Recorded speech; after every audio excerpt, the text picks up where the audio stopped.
ঘুগনি বানাবো একটু সকালে, যদিও এখন সকাল লঙ্কা দিয়ে পরি দিয়েছি, একটু ঝাল ঝাল না হলে ভালো লাগে না। ডিমের ঝোলটা এত সুন্দর গন্ধ বেরোচ্ছে না, আমার তো এখনই খিদে পেয়ে গেছে। তাড়াতাড়ি আসুন।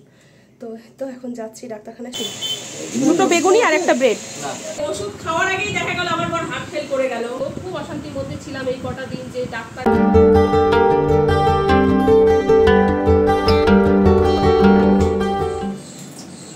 Hello friend, good afternoon. Good afternoon না গুড মর্নিং রে বাবা? কটা বাজে?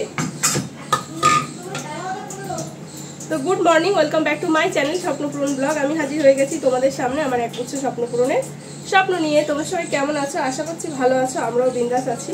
তো আজকে হচ্ছে কি বার দেখেছো, সব বারগুলো ভুলে যায়। আজকে হচ্ছে বুধবার আর এখন ঘড়িতে বেজে গেছে, বললোই তো শোনা, 11টা বেজে গেছে। তো এখন থেকে ভিডিওটা শুরু করছি, তোমরা সবাই দেখো, আশা করছি ভালো লাগবে। তো আমার সকালবেলা সমস্ত বাসি কাজ সেরে স্নান করে চলে এসেছি এই যে রান্নাঘরে, রান্না করে নেব। আলসি করে একটু বসেছিলাম, ওই জন্যই দেরি হলো যদিও। তো এখন রান্না করব, রান্নার জোগাড় মোটামুটি করেছি। তো চলো দেখতে থাকো, আশা করছি ভালো লাগবে। তো এই যে এখানে দেখো, এখানে পেঁয়াজ, কাঁচা লঙ্কা, আদা, রসুন, এটা হচ্ছে পেস্ট করব এখন। বললাম না রান্নার কি করব, জোগাড় করছি মোটামুটি, মানে একটা একটা করে রান্না করব আর একটা একটা করে জোগাড় করব। আর এই যে এখানে হচ্ছে কালকে রাতে তো বলেইছিলাম যে ঘুগনি বানাবো একটু সকালে, যদিও এখন সকাল নেই, প্রায় দুপুরের কাছাকাছি। বাবা মটরগুলো বেশি সেদ্ধ হয়ে গেছে গো, বেশি সিটি দেয়নি, 3টে সিটি দিয়েছি, তারপরে ওই দেখো মটরগুলো একটু বেশি সেদ্ধ হয়ে গেল মানে। তো যাই হোক, এখানে মটর সেদ্ধ, আলু সেদ্ধ হয়ে গেছে, এখানে মশলাটা করে নেব। তো তারপরে ঘুগনিটা রান্না করবো। এই যে কড়াই গরমও হয়ে গেছে। তো দেখো এদিকে তেল দিয়ে দিয়েছি। আর আজকে না কি করেছি বলো তো, তেলের বোতলে না সর্ষের তেল একটুখানি আর সাদা তেল একটুখানি পড়েছিল বোতলে। তো সেই জন্য ভাবলাম যে বোতল দুটো খালি করে তো আবার তেল ঢালতে হবে, তো সেই জন্য দুটো তেলই একসাথে আর কি মিশিয়ে দিয়েছি রান্নায়। তো তারপরে দিয়ে দিয়েছিলাম জিরে, তেজপাতা, শুকনো লঙ্কা, তারপরে তো পেঁয়াজটা ভেজে নিলাম, তারপরে ওই যে মশলা দিয়েছিলাম।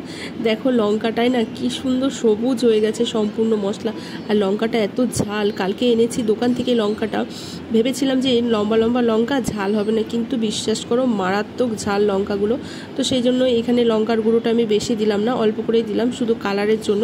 তো হলুদ গুঁড়ো, নুন, জিরের গুঁড়ো দিয়ে এখন এই যে দেখো মশলাটাকে বেশ সুন্দর করে কষিয়ে নিয়েছি, যদিও মাঝে মাঝে অনেকবার নাড়াচাড়া হয়েছে। তো মশলা থেকে তেল ছেড়ে দিয়েছি। এবার এই যে সেদ্ধ করা ঘুগনিটা, মানে ঘুগনি না মানে হ্যাঁ সেটাই, ঘুগনি আর আলুটা দিয়ে দিলাম, মটর আর আলু আর কি দিয়ে। এবার হচ্ছে একটু জল লাগবে, আর একটু জল দিয়ে বেশ নাড়াচাড়া করে নুন মিষ্টি চেক করে ব্যাস নামিয়ে নিলেই হয়ে যাবে ঘুগনি। দেখো হয়ে গেছে আমার ঘুগনি। চলো এবার চটপট খাওয়া দাওয়াটা করে নিই। তো বন্ধুরা এই যে ঘুগনি রান্না একদম কমপ্লিট হয়ে গেছে। পেঁয়াজ সস নেবে নাকি তুমি একটু? আবার সস নেই মনে হয়, শেষ হয়ে গেছে সস না, শেষ হয়ে গেছে। তো এই যে পেঁয়াজ ছড়িয়ে দিচ্ছে, আর এটা হচ্ছে আমার দেখো লঙ্কা দিয়ে পরিয়ে দিয়েছি, একটু ঝাল ঝাল না হলে ভালো লাগে না। পেঁয়াজ আর পরে লাগে মিক্স করে। এটা সোনা খাবে পাউরুটি দিয়ে, আর সোনার বাবা খাবে মুড়ি দিয়ে, আর আমি শুধু খাবো। আমি এইসব পাউরুটি ঘুগনি করে দিই, পাউরুটি মুড়ি দিয়ে আমার ভালো লাগে। সোনার এটা, সোনার বাবার এটা না, আমাকে আমি নামিয়ে রাখি। সোনার এটা পাউরুটি আর ঘুগনি। এই যে পাউরুটি দিলে দেবো না আমার তোমার ছিল কেন বলতো, আমি বেশি আরে না ফেলা। আমাদের খাওয়া দাওয়া পড়ে গেল হাত থেকে। আমাদের খাওয়া দাওয়া হয়ে গেছে। তো এই যে আবার দুপুরের জন্য ভাত বসিয়েছি। দুপুর যদিও বা হয়ে গেছে, প্রায় 1টা বাজে। আর এখানে হচ্ছে এই যে ঘুগনি রয়েছে একটুখানি। ভেবেছিলাম প্রথমে যে ডাল করব, ঘুগনি আছে ডাল করব, তাহলেই হয়ে যাবে। সোনার আবার চলবে না, তাই জন্য এই যে এখানে ডিম আলু সেদ্ধ করে নিয়েছি। ডিম আলু সেদ্ধ আর মশলা না অনেকটা করা হয়ে গেছিলো, তাই এই যে মশলা কিছুটা রয়েছে। তো এই দিয়ে ডিমের ঝোল হয়ে যাবে, মানে আমার আর মশলা করার ঝামেলা থাকলো না। তো বানাবো হচ্ছে ডিমের ঝোল আর ভাত, আর একটু ঘুগনি রয়েছে, ব্যাস ওই দিয়ে হয়ে যাবে। আর এখানে বোতলগুলো সব ভরলাম, বাসনগুলো সব মাজলাম। বোতলগুলো সোনাকে ভরতে বললাম, ভরলো না। আর হচ্ছে এখন সোনাকে ফ্রিজে রাখতে বলবো এই বোতলগুলো, রাখবে। আর দেখো কি দারুণ লাগছে আকাশটা, মানে কি বলতো, রোদ্দুর, এদিকটাই রোদ্দুর কিন্তু ওই দিকটাই মেঘ। কি সুন্দর অপূর্ব লাগছে দেখতে। চলো চলো দুপুরে রান্নাটা ঝটপট করি। আকাশের দিকে তাকিয়ে থাকলে তো আর আমার আকাশ খাওয়ার দিয়ে যাবে না এসে, তাই না বলো? পেট তো আর মানবে না। আকাশের দিকে তাকিয়ে থাকি আর বাতাসের দিকে তাকিয়ে থাকি, পেট কিন্তু বলবে খেতে দে খেতে দে। তো একটু মজা করলাম। তো দেখতেই পেলে আজকে সর্ষের তেলে রান্নাটা করছি। তো সর্ষের তেলের মধ্যে ডিমগুলো ভেজে নিলাম। ডিমের আগে নুন হলুদ মাখিয়ে নিইনি, আগে হচ্ছে ডিমটা দিয়ে তার উপরে নুন হলুদ দিয়ে ভালো করে ডিমটা লাল লাল করে ভেজে নিলাম। এবার এই যে জিরে ফোড়ন দিলাম, দিয়ে হচ্ছে কুচনো পেঁয়াজটা দিয়ে এবার হচ্ছে আলুগুলো দিয়ে দিলাম। আজকে একটু অন্যরকম করে রান্নাটা করলাম। কি বলো তো, রান্নাগুলো একই রান্না, এক এক দিন এক এক রকম করলে না দেখবে ভালো লাগে খেতে, মানে একটু ওলট পালট। তো আজকে আলুগুলো দিয়ে পেঁয়াজের উপরে ভেজে নিলাম একটুখানি।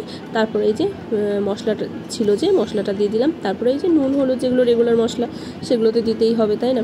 লঙ্কার গুঁড়োটা কিন্তু অল্প দিয়েছি, কারণ লঙ্কাটা সত্যি খুব ঝাল, ঘুগনিটা বেশ ঝাল ঝাল হয়েছিল। তার মধ্যে আমি কাঁচা লঙ্কাগুলো কুচিয়ে নিয়েছি না, আরও ঝাল লেগেছিলো। তো এখানে যে মশলা ধোয়া একটু জল দিয়ে এটাকে বেশ ভালো করে শুকনো শুকনো করে কষিয়ে নেব। আজকে কিন্তু সত্যি ডিমের ঝোলটা খুব দারুণ হয়েছিল খেতে, যদিও সেরকম মশলাপাতি আমি দেইনি, রিচ বানাইনি, মানে হালকা পাতলার মধ্যে খুব ভালো লাগে। আমার মা না এরকম করেই ডিমের ঝোলটা বানায়, যদিও মায়ের মতো অতটা টেস্টি হয় না, তবুও চেষ্টা করি মায়ের মতো একটু করার। তো আমার ছেলে কিন্তু বেশ ভালোই খায় মায়ের হাতের রান্না।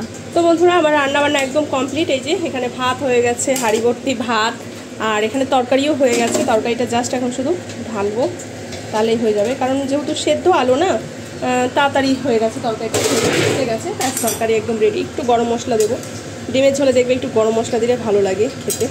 ডিমের ঝোলটা এত সুন্দর গন্ধ বেরোচ্ছে না, আমার তো এখনই খিদে পেয়ে গেছে। একটু আগেই কিন্তু ঘুগনি খেলাম, তারপরেও খিদে পেয়ে গেছে ডিমের ঝোলের গন্ধে। আজকে ডিমের ঝোলটা খুবই টেস্টি হবে। আর এদিকে আমি হচ্ছে রান্নাঘরের পরিষ্কার করে নিয়েছি, রান্নাঘর মুছে ধুয়ে মুছে নিয়েছি, বাসনও ধোয়া হয়ে গেছে। তো এর মধ্যে একটু গরম মশলা দিয়ে অল্পই ছিল, অল্পই দিলাম, যেহেতু চন্দন আবার খেতে পারে না গরম মশলার গন্ধটা।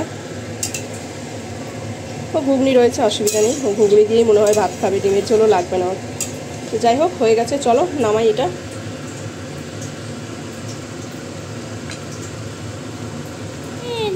বন্ধুরা, এখানে এই যে খাবার বেড়ে নিয়েছি। সোনার বাবা বললো খাবে না এখন, আসলে ও একটু মুড়ি খেয়েছে, তো ওই জন্য ওর পেটটা ভরা পুরো। আমারও সেরকম খুব একটা খিদে নেই, ওই জন্য অল্প ভাতই নিয়েছি। বাইরের ওয়েদারটা দেখুন, বাইরের ওয়েদার দেখাতে যায় ভগবান। একদিকটা মেঘলা, একদিকটা ওয়েদার মানে একদম ভালো রোদ উঠেছে। আর আমরা এখানে দেখছি নাটক, ভাত ভাত ভিএটি। তুই কি সবেন আলুটা খাবি? না, তো এখানে কালকে সবেন আলু রয়েছে, এখানে ঘুগনি খাবি? ঘুগনি ভাতের সাথে খায় কেউ?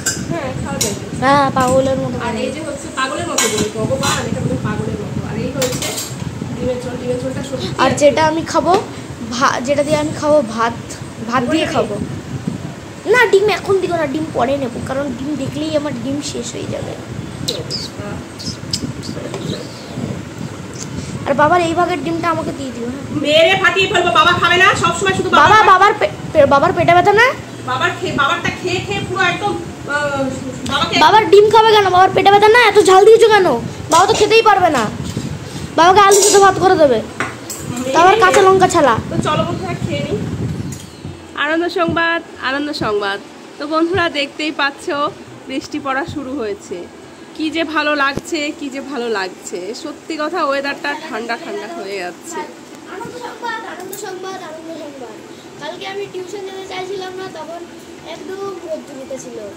আজকে আনন্দ সংবাদ। আজকে আমি খেলতে যেতে চেয়েছি, তখনই বৃষ্টি পড়ছে। বাজে সংবাদ। খুব জোরে যে মুষলধারে সেইটা পড়ছে না, হালকা হালকা পড়ছে, মানে ফোটা পড়ছে। বৃষ্টি কমে গেলে যাওয়া যাবে। তো বন্ধুরা, এই বৃষ্টির ওয়েদারে না ঘুমাতে চাইলেও ঘুম অটোমেটিক চলে আসে। এমনিতেই তো জানো আমরা একটু ঘুম প্রিয় মানুষ, তার মধ্যে এরকম যদি ওয়েদার থাকে বলো, ঘুম তো চলে আসবে। তো দেখা যাক কত অবধি আটকাতে পারি। এই যে এই পাশে হচ্ছে এক কুত্তা, আর এই পাশে হচ্ছে শিয়াল, আর এখানে হচ্ছে। বন্ধুরা দেখো, অনেকক্ষণ পর আবার তোমাদের সামনে আসলাম। তো এই যে এখন রেডি হয়ে গেছি, বললাম না চলো ডাক্তার দেখাতে। নাম লিখিয়েছি, দেখো নাম লিখিয়েছি। তো ডাক্তারবাবু বসবেন হচ্ছে 6:30 বসার কথা ছিল, তো ফোন আসলো একটু আগে, বললো 5:30 বসবে, আপনারা তাড়াতাড়ি আসুন। তো এখন যাচ্ছি ডাক্তারখানায়। সোনা গেছে খেলতে, সোনা কখন কিভাবে বাড়ি আসে আমি জানি না। তো দেখা যাক, রাস্তায় যদি দেখা হয় তাহলে চাবি দিয়ে দেবো, নাহলে এসে তারপরে কি করবে জানি না, আমি বুঝতে পারছি না। কারণ ডাক্তার ওখান থেকে ফোন করেছে, আর নামটা আগেই লেখানো, মানে প্রথম দিকেই নামটা রয়েছে, তো সেই জন্য তাড়াহুড়ো করে যেতেই হবে। তো যাই হোক, চলো ডাক্তার কি বলে না বলে তোমাদের সঙ্গে অবশ্যই শেয়ার করবো এসে। চলো। তো এই তো বন্ধুরা আমরা এসে এই যে বসে রয়েছি। আসলে কি বলতো, আমাদের নাম ছিল 3 নম্বরে, তো আমাদের পরে যারা ছিল কিনা তারা ঢুকে গেছে, কারণ ডাক্তারবাবু তো আর ফাঁকা বসে থাকতে পারে না, সেই জন্য আমাদের পরে যারা ছিল তাদেরকে ঢুকিয়ে দিয়েছে। তো এই যে বসে রয়েছে, ওই জন্য তারা বেরোলে তারপরে আমরা ঢুকবো। তো বেশিক্ষণ দেরি লাগেনি, আমাদের সঙ্গে তো আর বাচ্চা নেই, আমরা ওই জন্য আর কোনো কিছু বলিনি, ঠিক আছে কোনো ব্যাপার না, আমাদেরই তো দেরি হয়েছে আসতে। তো এই তো ডাক্তার দেখানো হয়ে গেছে আমাদের, আর তার মধ্যেই আমরা ডাক্তারের চেম্বারের মধ্যে ঢুকেছি, তার মধ্যে সোনা চলে এসছে। তো এখন আমরা যাবো ওষুধ আনতে। তার মধ্যে সোনা বলে মা আমি একটু চপ খাবো। আমি বলছি ঠিক আছে। তো সকালবেলা এই দোকানে কচুরি ভাজা হয় আর বিকেলে চপ হয়, এই দোকানের কচুরি আমরা খাই। ব্রেড কত? ব্রেড তাহলে একটা বেগুনি নেই,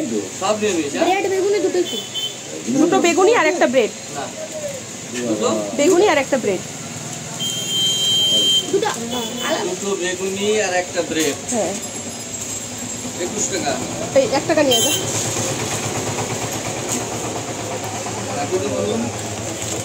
দিচ্ছি 1 টাকা। তো বন্ধুরা আমাদের হচ্ছে ডাক্তার দেখানো তো হয়ে গেছে বললামই, আর আমি আর সোনার জন্য হচ্ছে এই যে সোনা ব্রেড খাচ্ছে, আর সোনা ঠেলে ঠেলে কাকুদের ঘরে চলে গেছে। আসলে কি বলতো, আমার ভুল হয়েছে, আমি না চাবিটা রেখে আসতে ভুলে গেছি। কাকুদের ঘরে ভেবেছি যে চাবিটা রেখে আসবো, কিন্তু ওই কীভাবে যেন চলে এসেছি, বলেও আসিনি আর চাবিও রেখে আসিনি। তো তারপরে হচ্ছে সোনা কাকুদের ঘরে এসে ফোন করেছে, তারপরে সোনাকে বললাম তাহলে তুই চলে আয়, এসে চাবিটা নিয়ে যা। তো সোনা আর গেল না চাবি নিয়ে বাড়ি, ওর বাবাও বললো না সন্ধ্যা হয়ে গেছে এখন আর চাবি নিয়ে যেতে হবে না, চল ওষুধ নিয়ে একেবারে বাড়ি যাবো। তো আমাদের এখানে ওষুধ ওই যে হ্যাঁ আছে তো, সরকারা ওপারে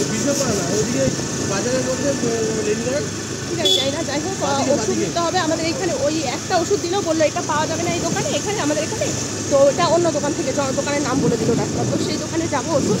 তো চলো বাড়ি গিয়ে তোমাদের ডিটেলসে বলছি ও কী হয়েছে না হয়েছে, ডাক্তারবাবু কী বললো, ঠিক আছে? তো বন্ধুরা এইমাত্র বাড়ি আসলাম, তো এখন ঘড়িতে 9টা বেজে গেছে। কি বলতো, মানে এতগুলো সেই মেড প্লাস বলো, তারপরে হচ্ছে অ্যাপেলো ফার্মাসি বলো, অনেকগুলো সব মানে এইগুলো ঘুরে ঘুরে একটা দোকানে ওষুধটা পেলাম না। সেই ডাক্তারবাবু যেই ওষুধের দোকানের নাম বলে দিয়েছে সেই ওষুধের দোকানে গিয়েই ওষুধটা পেলাম। ওকে বললাম বারবার যে ওই ওষুধের দোকানেই চলো। তো যাই হোক মোটামুটি ডাক্তারবাবু বললেন যে এমনি ভয়ের কিছু নেই, ওটা হয়তো বা গ্যাস থেকেই হয়েছে। তো 1 সপ্তাহ 10 দিনের ওষুধ দিয়েছেন, বললো 10 দিনের ওষুধটা খান আগে, তারপর হচ্ছে 1 সপ্তাহ পরে বা 2 সপ্তাহ পরে যদি অসুবিধা খুব না হয় 2 সপ্তাহ পরে আসুন। তো যাই হোক ওষুধপত্র নিয়ে এসেছি। আমার বরের তো দেখো না অবস্থা বন্ধুরা, ওষুধ খাওয়ার আগেই দেখা গেল আমার বর হার্ট ফেল করে গেল। কেন বলো তো, কারণ ওষুধ দিয়েছে 700-800 টাকার ওষুধ লেগেছে, সেই ভয়ে ভয়ে মানে সেই চিন্তায় আর কি ও দেখা গেল রাত্রিবেলা ওষুধ না খেয়ে হার্ট ফেল করে দিল। সত্যি বাপরে বাপ, কবে থেকে বলছি ডাক্তারটা দেখাও। সেই ওষুধ কেনার পর থেকে মানে ও না পুরো কথা বন্ধ হয়ে গেছে ওর মুখে। এত টাকার ওষুধ বলছি আরে রোগ হলে ওষুধ খেতে হবে না বলো? এইটার থেকে যদি দেখা গেল এটার থেকে ইনফেকশন হয়ে বাড়াবাড়ি গ্যাসের কত রকমের কত প্রবলেম হয়, যদি বাড়াবাড়ি হয়ে কিছু একটা বাড়াবাড়ি হয়ে যায় তখন তো তোমার আরও পয়সা লাগবে। তো যাই হোক মনে একটু শান্তি, বাপরে বাপ সত্যি গো খুব অশান্তির মধ্যে ছিলাম এই কটা দিন, যে ডাক্তার কি বলে না বলে খুব ভয় পেয়েছিলাম। যাই হোক মোটামুটি সবই ঠিক আছে।